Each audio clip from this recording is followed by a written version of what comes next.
Hi, kids. We're back from intermission. Welcome to part 2. Wait, what's going on here? I kind of like this wild look. Charlie's up there playing his video game with his online friends. They're all over the world, so who knows what time it is there. But, yeah, he's just yucking it up there, so if you hear him, it's just Charlie, don't worry about it. We're back for part 2 of our Kenneth Anger Rundown Tribute. We got ourselves another New Orleans buck. Because it's hot and the rum goes down smooth. Okay, we're now moving into... Now, we're going to step back to 1954, but this movie's kind of more on par with 69 and 72 here, more spiritual. So we're moving into... We've talked about kind of gay biker Kenneth Anger, and we've touched on Hollywood gossip Kenneth Anger. We're now going to move into spiritual Kenneth Anger. And by spiritual, we mean thelema, if that's how you pronounce it. Thelema. Aleister Crowley. So we start in 1954 with the inauguration of the Pleasure Dome. This starts out with a rising god, Roman, Egyptian, I don't know. Crowley. If you're not familiar with Crowley, just go read the Wikipedia article at least, so you know what we're talking about here. He kind of mixed Egyptology and like Roman mythology and kind of mixed it all together into his own little thing.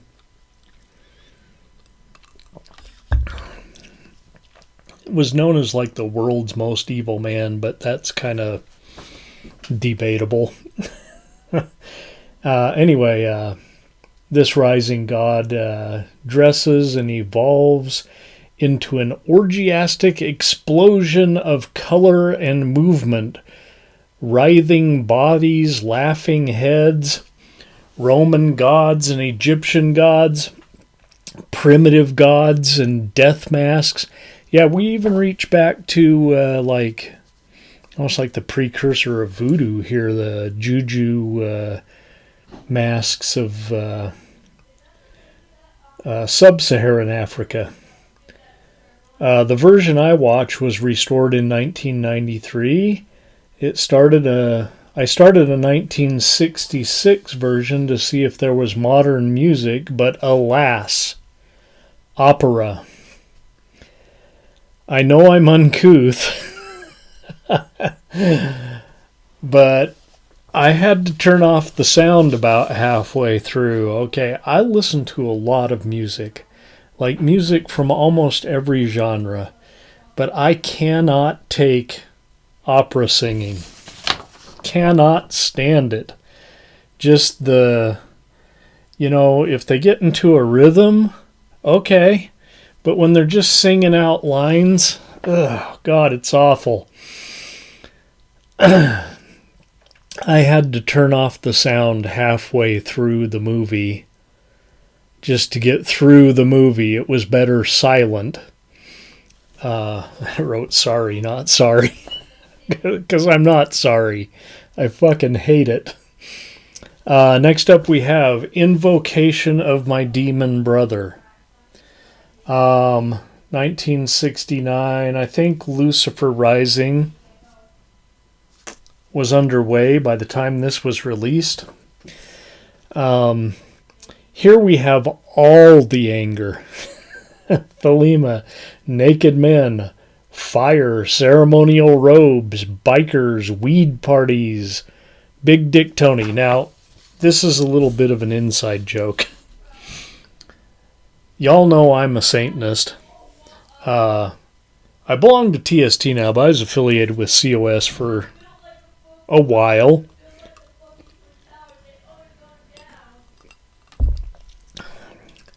I really like the writings of Anton LaVey. Yeah, they're kind of dated now because it was the 60s, different times. Yeah, they're going to be dated. But they're funny. And a lot of what he said is still true today. But within certain circles, we lovingly refer to Anton LaVey as Big Dick Tony. The Rolling Stones, I wrote in all capital letters, and once again, swastikas.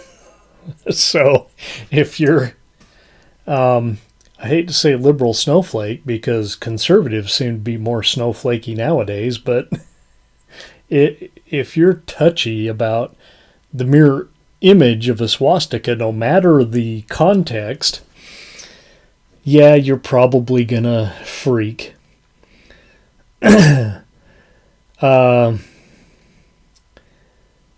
I think by 1969, yeah, it was still heavily involved in biker culture, but I'm certain at this point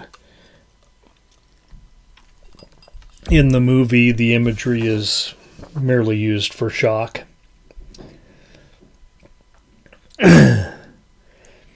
As if full frontal male nudity wasn't enough of a shock in 1969. Okay. While people focus on the swastika and whether or not Kenneth Anger was a Nazi, they're going to miss the references to Vietnam, Satanism, and Crowley. Also, what was with the albino soldier at the beginning? I mean, meant to be a soldier, I'm pretty sure. I mean, he was just in a olive drab shirt with a background, but strange imagery. Who was he? The only 1080 version I could find swapped out Mick Jagger's hypnotic Moog soundtrack with shitty electronica. And you're going to have to watch for that. When you look for these on YouTube, you'll find people releasing 1080 versions, like newer versions, but they're going to put their own music to it.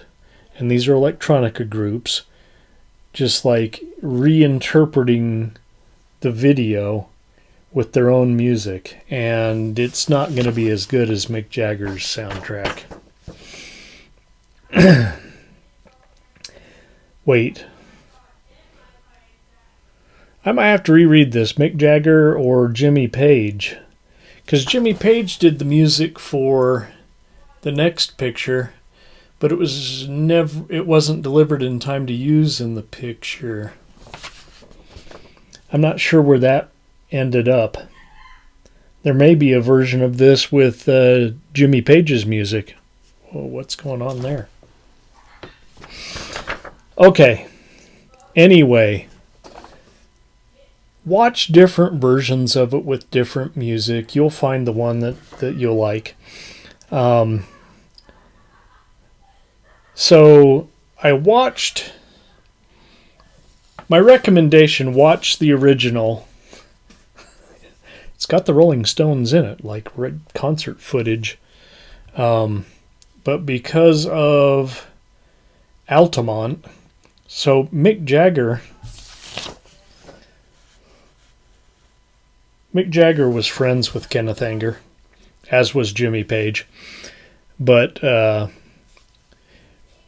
we end up here with Mick Jagger's Moog synthesizer.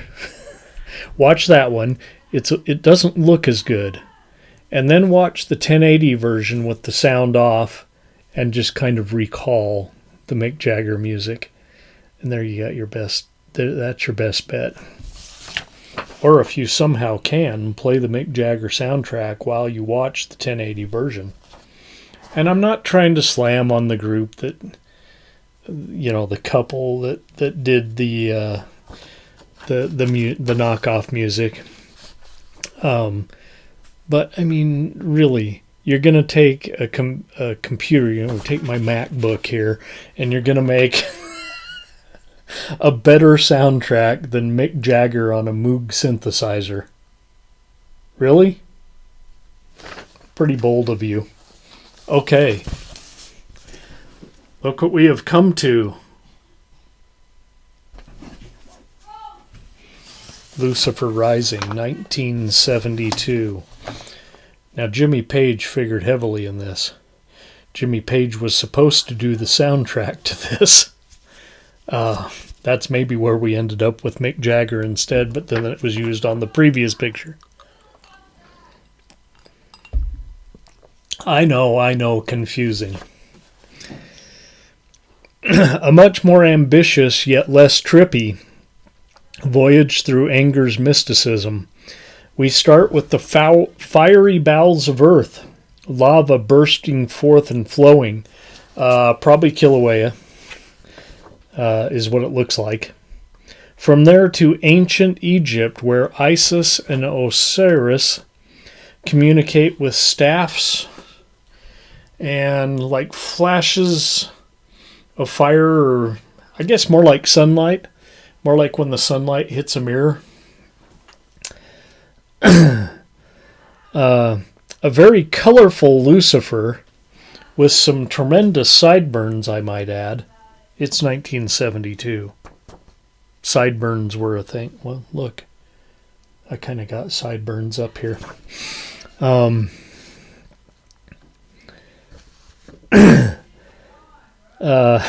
Lucifer awakens and summons Lilith, I believe. A gray Lilith awakens under the moon and salutes the sun before the Great Pyramids and the Sphinx. Now, this was all shot on location, so we're talking about more money than anyone's ever spent on a Kenneth Anger movie before. And some of this looks like, I mean, it's obviously Egypt, but then there's also parts that look like it was filmed in Europe. Anyway, then we're off to Europe for some druid rituals, and Stonehenge all swirls together in a mishmash of spiritual roots and fetishes. Chris Jagger playing Lucifer. That's right, Mick Jagger's brother, in case you're, a youngin'. Jimmy Page, and of course, Aleister Crowley himself, Aleister Crowley himself, hanging right there on the wall in a wicker wreath. Again, a very electronic musician out there putting their spin on the soundtrack, but the Bobby Beausoleil, that's right, the Manson, Charles Manson protege and murderer, Bobby Beausoleil, really put the feel of the era in his soundtrack version.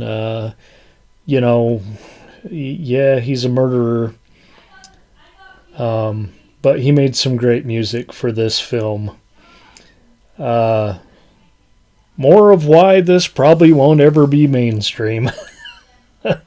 It has a real feel of the era and triumph as trumpets, as the Egyptians hail fire. There are dancing demons under a much uglier Lucifer than Back to Egypt We Return. An amazing and beautiful journey. This one's my favorite. Absolutely fantastic. Now, I bought this shirt to wear to Pride a couple of years ago. I haven't been to Pride for a couple of years. I don't remember what happened this year. I mean, we have to choose between Pride and going to the car show down in Manti. But, well, I know exactly what happened this year. I bought stuff to give away on this show, and I ran out of money. I didn't get to go to Pride. Okay. That's Lucifer Rising, 1972. Now, we're not going to spend a lot of time talking about, because that was like the last thing that Kenneth Anger did for a long time. We're just going to breeze through his comeback here, because it was largely stuff that was commissioned for film festivals or, various things. So we had Don't Smoke That Cigarette in 99, which was basically an anti-smoking campaign. Just a collage of old cigarette ads intermixed with the very first leanings of science in the direction of, okay, maybe smoking isn't so safe. We have the Man We Want to Hang and Brush of Baphomet, 2002, 2009 were both just looks at Aleister Crowley's paintings. A lot of panning and zooming on Crowley's paintings. Mouse Heaven, probably the most interesting of these. After grifting Jean-Paul Getty and as he did Ford, Anger finished this film 19 years later with a grant.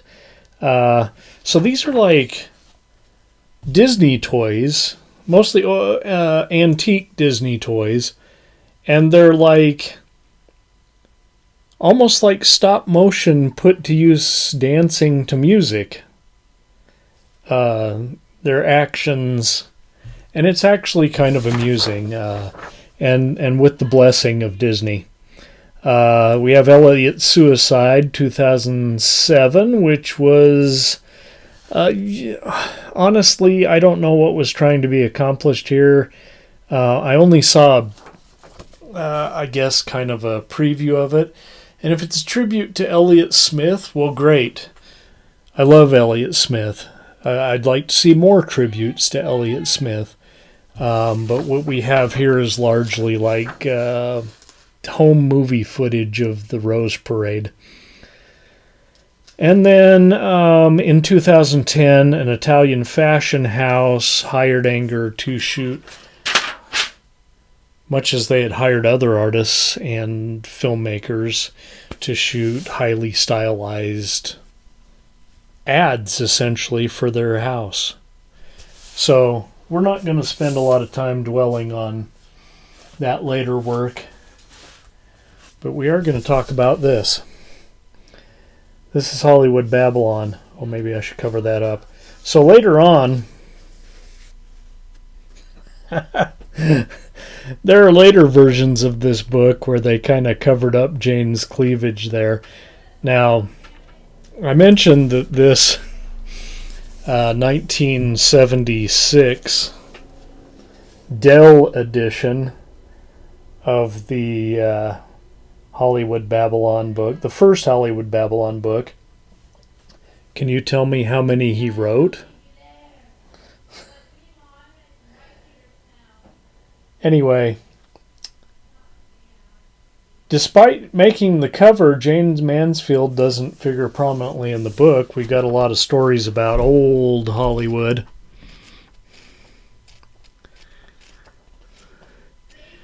And these are the seedy stories. Kenneth Anger wasn't part of Hollywood, so he was free to talk about, even early on. This was first published in 1965, and obviously Jane Mansfield didn't figure prominently until later when she died in 1967. By this 76 edition, she was it. And this was my first exposure to Kenneth Anger.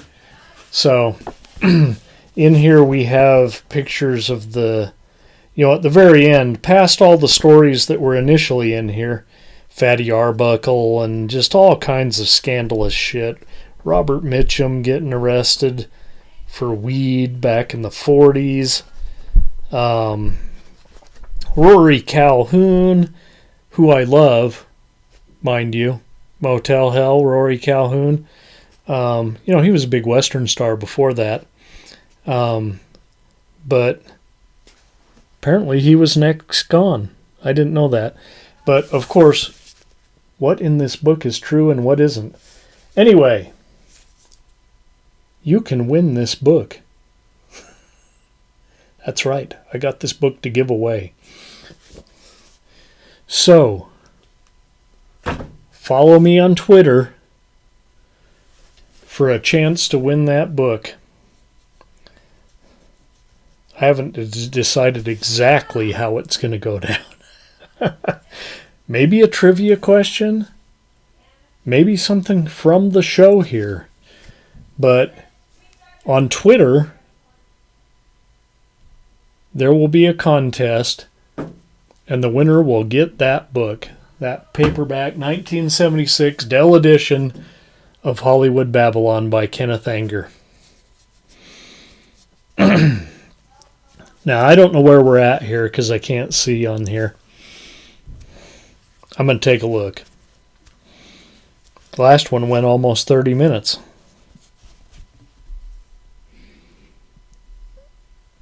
Yeah, we're at just over 20. So you know what? We're going to pick next week's show.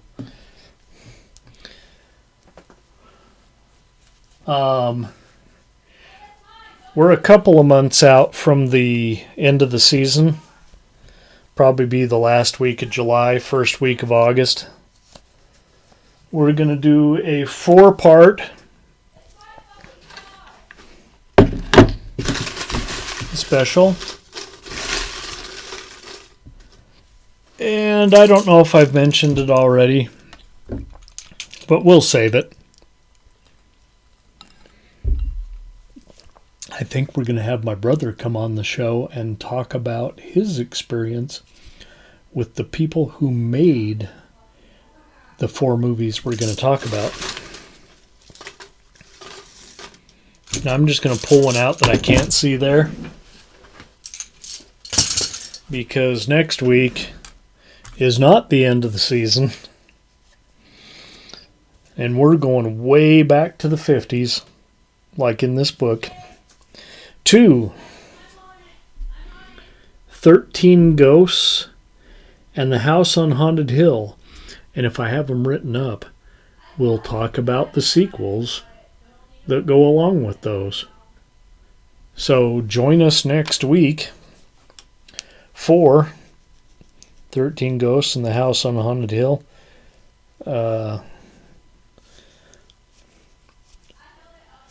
This has been... Okay, let me snap back into my preacher voice here. Thank you, brothers and sisters, for joining us for our special tribute to Kenneth Anger.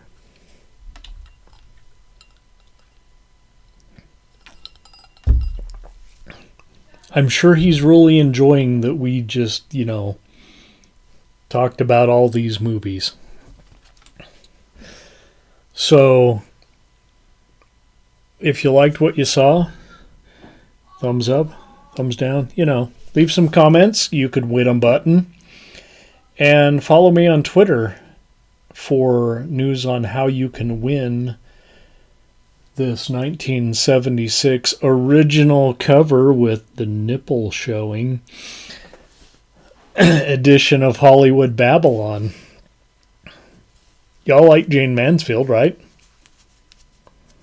I know it was horrible. And some of the pictures in there are kind of... But, that was the whole idea. Kenneth needed money to make more movies. And because of this book, he was able to make Lucifer Rising. So there you go. Good night, kids. Oh.